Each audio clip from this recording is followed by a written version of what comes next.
Okay. So, ang lesson natin ngayon is partial differentiation. So far, alam na natin yung mga rules ng differentiation and paano kinukuha yung derivatives ng mga algebraic function and transcendental functions. Now, it is often important to know how a function of two variables changes with respect to one of the variables. So far, lahat ng function na na-encounter natin involves two variables. So, y, which is the dependent variable, and x, which is the independent variable. So, yung mga function natin na y is expressed in terms of x. So, dalawang variable pa lang yung involved. Na? Yung value ni y nakadepende ngayon sa magiging value ni x. Now, sa physical matter na karamihan, hindi lang isang variable yung independent variable. So, minsan, yung dependent variable, nakadepende yung value niya sa two or more independent variables. So, for example, according to the ideal gas law, the pressure of the gas is related to its temperature and volume by the formula P equals K T over V, where K is constant. So, itong uh, sa ideal gas law, para ma-compute daw natin yung pressure, ayan, yung pressure, yung value niya, nakadepende sa dalawang variable. Dalawang independent variable, temperature and volume. Ito yung formula niya. KT over V. Yung T yung temperature, V yung volume. So, dalawa yung independent variable natin. Meaning, nakadepende kay temperature and volume yung magiging changes sa value ni pressure. Now, if the temperature is kept constant while the volume is allowed to vary, we might want to know the effect on the rate of change of the pressure. Na kahit hindi natin baguhin yung temperature, ang babaguhin lang daw natin yung volume, tiyak merong magiging changes sa value ni pressure. Merong effect yan kay pressure. Similarly, if the volume is kept constant, halimbawa, hindi naman natin baguhin yung value ni volume. Ang kokontrolin nating value is the temperature. So, meron pa rin siyang effect dito sa pressure. So, meron pa rin siyang changes na magagawa dito sa pressure. So, this is an example of a function na meron kang dalawang independent variable. Yung pressure, ang dependent variable, nakadepende siya sa value ni temperature and ni volume.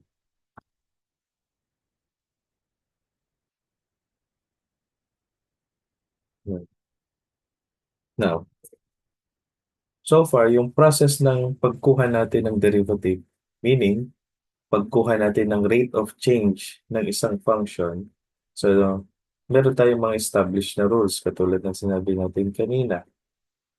So, yun din yung i-apply natin kapag kukunin natin yung derivative ng isang function na mayroong two or more independent variables.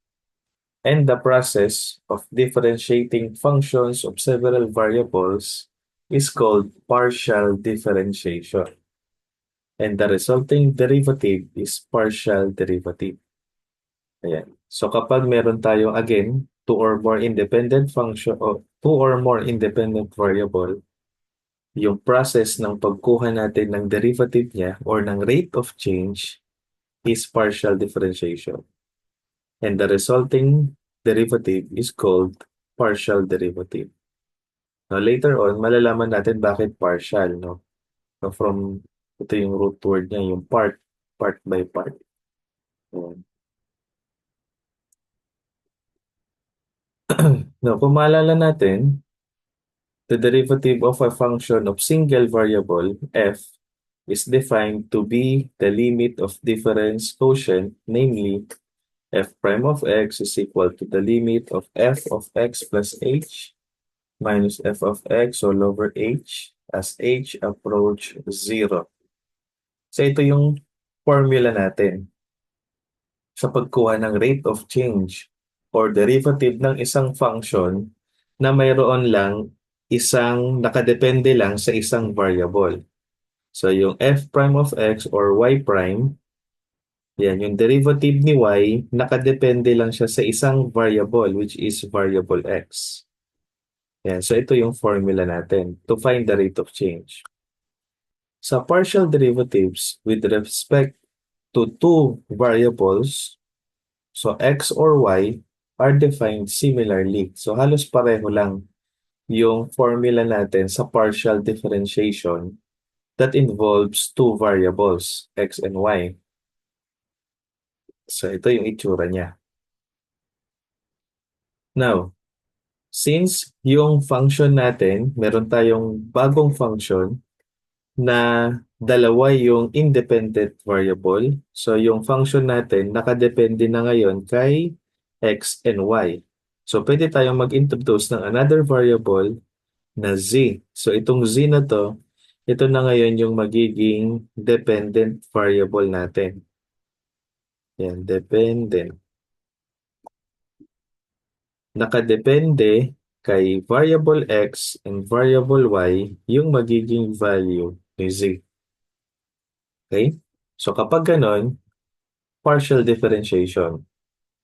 Ayan. So halos same lang sila ng formula sa pagkuha ng rate of change. Pinagkaiba lang, dalawa nga yung involved na variable.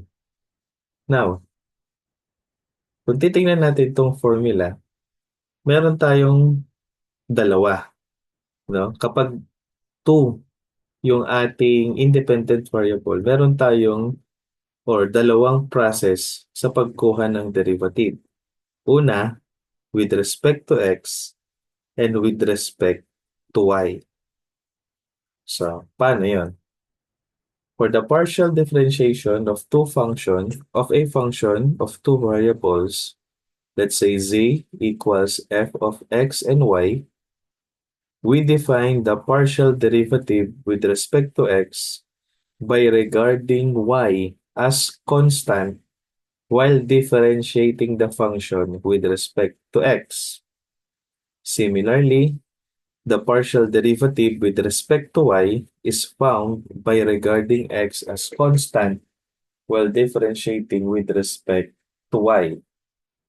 Since two variables or two independent variables yung involved, dalawang beses tayong magde-derivative. Dalawang beses natin kukuhanin yung derivative ni z, no, as a function of x and y.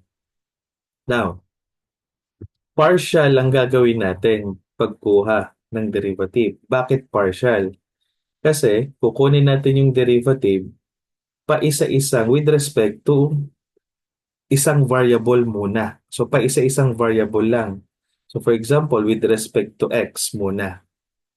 Now, pag kinuha mo yung derivative ng function na may dalawang variable with respect to x, ang gagawin mo kay y ay ititreat mo siya as constant. So kung paano natin kinukuha yung derivative ng constant, ia-apply natin kay y. Now, after natin makuha yung derivative ng function with respect to x, kukunin din natin yung part naman ng derivative with respect to y. So ang i-regard naman natin na constant ay si variable x. So si x naman ang ititreat natin na constant. Okay? So to summarize, kaya siya tinawag na partial differentiation. Paisa-isa lang, part by part lang yung pagkuha ng derivative. No? Hahatiin natin yung function depende kung ilan yung variable.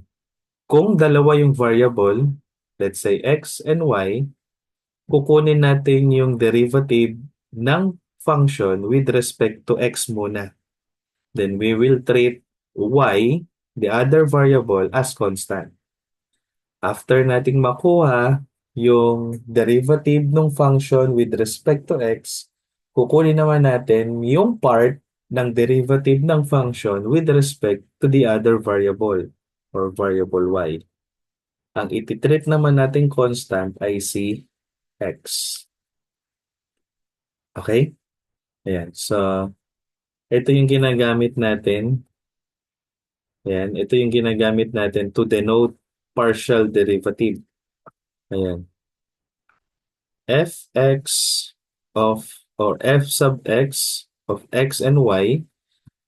Pag fx, kung sino yung subscript dito ni f, ibig sabihin, kinukuha natin yung derivative ng function with respect to x. So, ganun din naman dito sa isa. Kapag kinuha naman natin yung derivative ng function with respect to y, f sub y of x and y. Ayan. So, try tayong mag-solve na example. So, example number 1, find the first order partial derivative of the function f of x and y is equal to 3x plus 4y. Ayan. So, pwede natin itong isulat as z equals 3x plus 4y. Again, yung value ni z, nakadepende siya sa value ni x and value ni y. Dalawa yung independent variable natin. So, kapag ganito, we will apply partial differentiation. So, partial differentiation, since dalawa yung derivative, dalawa yung variable natin, kunin muna natin yung derivative nitong function na to with respect to x. So, f sub x of x and y is equal to, now, ano raw ang mangyayari? Kukunin mo yung derivative ng function na 3x plus 4y with respect to x. And ititreat mo si y as constant. Now, 3x plus 4y. Sulat ko muna. So, f sub x of x and y is equal to 3x. Na ano ngayon ang magiging derivative ni 3x? So, apply lang din natin yung rules ng differentiation. So, bring down the exponent na 1, then minus 1. So, magiging 3 na lang ito. Kasi magiging 0 yon. So, x raised to 0 is equal to 1. Now, anong mangyayari kay 4y? Si 4y or si y, ititreat natin siya as constant. So, ibig sabihin, yung 4y na to, constant lang siya sa paningin natin sa part ng derivative na to kasi kinukuha natin yung derivative with respect to x muna. So, ibig sabihin, ang derivative ni 4y is just 0. So, the partial derivative f sub x of x and y is equal to 3. So, ito na ngayon yung derivative ng function, partial derivative ng function with respect to x. Now, may isa pa tayong variable. So, mag-partial derivative ka ulit. Si x naman ang ititreat natin na constant. So, kunin natin yung derivative nitong function na given with respect to y naman. So, with respect to y, mangyayari, f sub y of x and y is equal to, si 3x, ititreat natin to as constant. So, 3x na constant, kapag kinuha natin yung derivative ng constant, 0 lang yon. Plus, derivative of 4y. So, dito, i-apply din natin yung ating power rule. 1, may exponent yan na 1. So, bring down 1. So, kaya 1 minus 1. So, equal na lang din to kay 4. Therefore, the partial derivative of the function with respect to x is 4. Ayan. So, dalawa yung naging derivative natin. Partial lang derivative yung bawat isa. No? So, with respect to x and with respect to y. So, let us solve another example. Ayan. Again, dalawang variable yung involved, dalawang variable yung independent natin. So, partial differentiation tayo. Kunin mo muna yung derivative ng function with respect to x. Ibig sabihin, si y, ititreat lang natin siya as constant. So, f sub x of x and y is equal to, so anong derivative ngayon ni x cubed? So, that would be 3x squared. Then, kopyahin mo lang si y kasi constant lang siya. So, naka-multiply. Parang 3 lang din siya. Naka-multiply lang siya kay x squared. Plus, ito, kukunin naman natin yung derivative ni x squared. Si y squared, iwan mo lang din. Kopyahin mo lang din. Kasi constant lang yan. Parang coefficient ang dating niya. So, 2x y squared. So, ito na ngayon yung partial derivative with respect to x. So, ano naman yung partial derivative with respect to y? So, dito, ititreat naman natin na constant si x. Yan.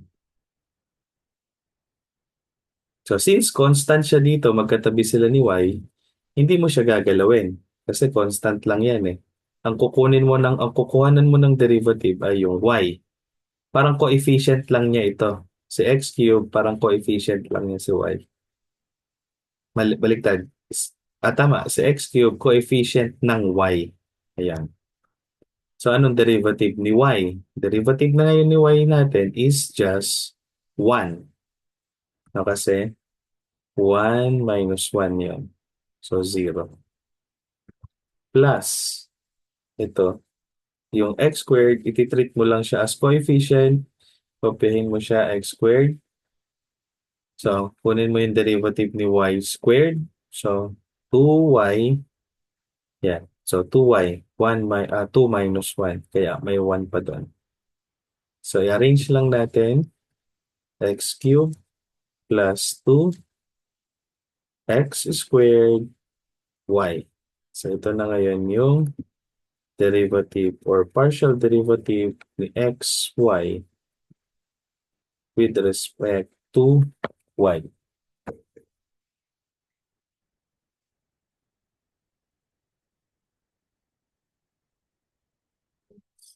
Sample number 3. So, partial derivative. Ayan.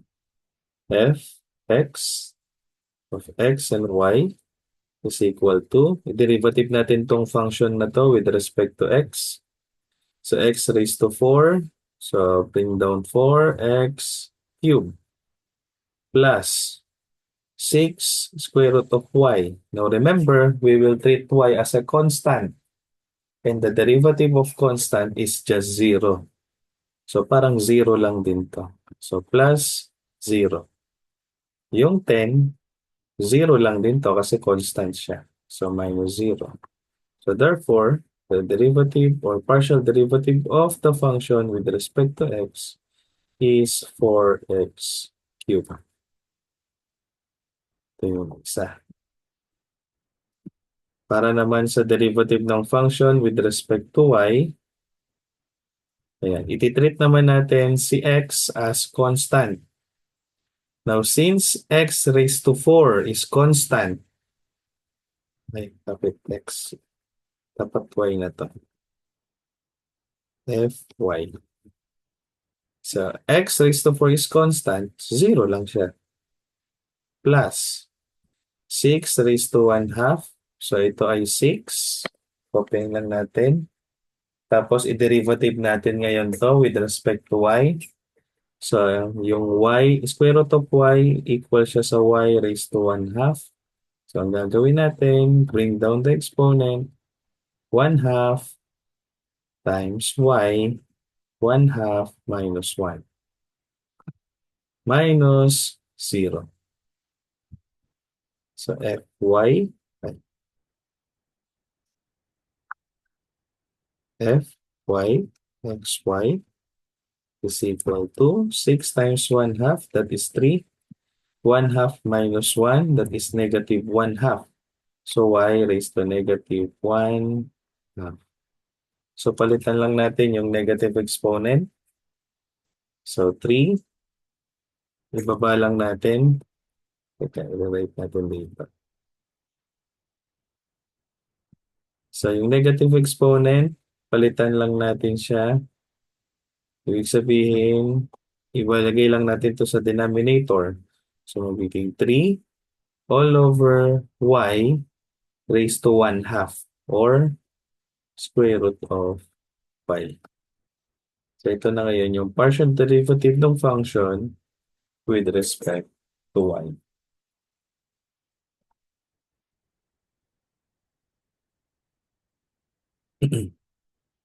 Last example. So, ganun pa rin. F, x, partial derivative, xy is equal to, kunin muna natin yung derivative nito with respect to x. So, derivative ni 5x squared, that is 10x minus derivative of 2xy, that is 2y. Ayan, kasi yung derivative ni x is 1. Plus, derivative of 3y cubed. So, ititreat natin si y as constant. So, magiging 0 na lang siya. So, therefore, fx, fy is equal to 10x minus 2y. So, ito yung partial derivative. Next, fy, x and y is equal to. So, ang ititreat naman natin ay na constant ay si x. So, kunin natin yung derivative with respect to y. Now, 5x squared, si x dito ay constant. So, 0 na lang siya. Minus, so kunin natin yung derivative nito with respect to y. So, x is constant, parang coefficient lang din siya. So, kopyahin mo lang, 2x. Derivative of y is 1. Plus, derivative of 3y cubed. So, apply lang natin yung power rule. Bring down the exponent. Then, multiply by 3. So, 9y squared. So, the partial derivative with respect to y is negative 2x plus 9y squared.